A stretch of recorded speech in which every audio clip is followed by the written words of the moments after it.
नमस्कार। आज के इस विश्लेषण में सृष्टि की सबसे शक्तिशाली और हैरान अंगेज प्रणालियों में से एक पर चर्चा होगी।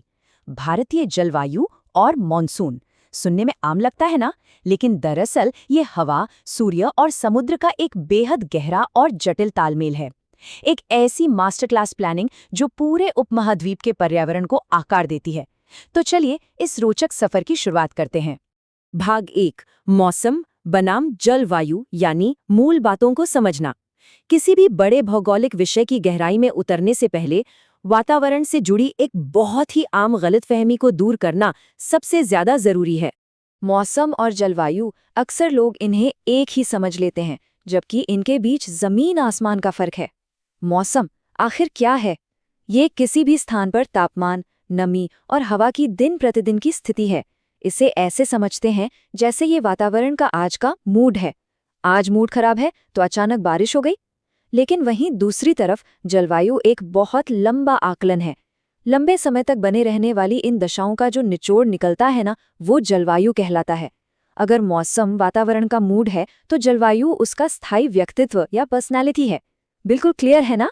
भाग 2, भारत का उष्णकटिबंधीय मानसून और उपमहाद्वीप की परिभाषा।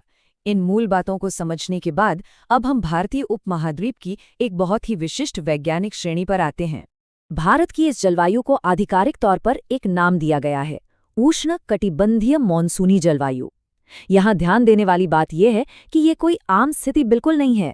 ये सिस्टम पूरी तरह से ऋतुओं के अनुसार बदलते चक्रों और विशिष्ट हवाओं के दबदबे पर टिका हुआ है। यही वो परिभाषा है जो दरअसल हमारे आज के इस पूरे विश्लेषण की नींव रखती है।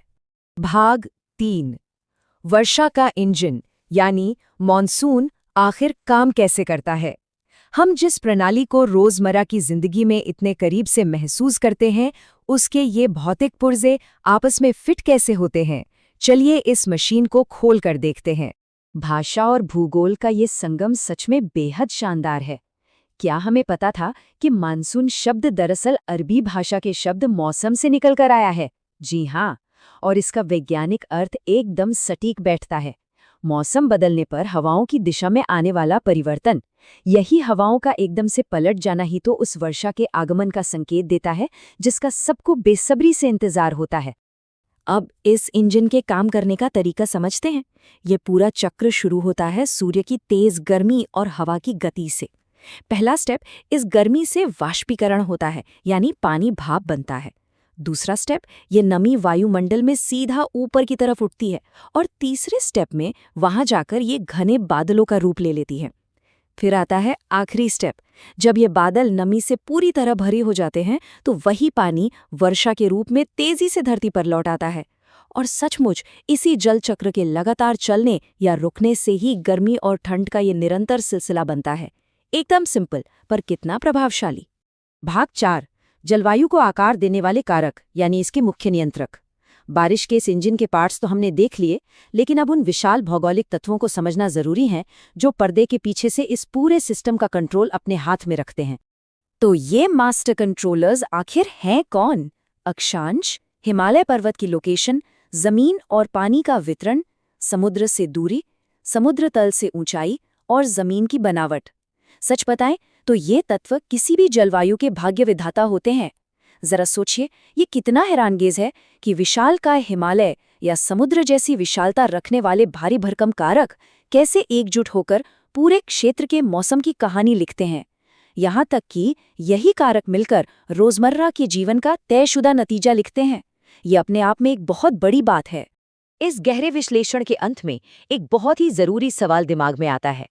अगर हिमालय या समुद्र से दूरी जैसे ये बड़े भौगोलिक कारक जलवायु के इस बेहद नाजुक संतुलन को सदियों से ऐसे ही संभाले हुए हैं, तो इनमें से किसी एक में भी होने वाला जरा सा बदलाव इस पूरे शक्तिशाली इंजन को किस हद तक हिलाकर रख सकता है।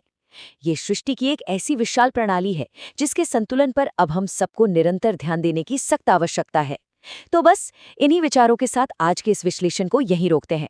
हमारे साथ इस चर्चा में शामिल होने के लिए बहुत बहुत धन्यवाद।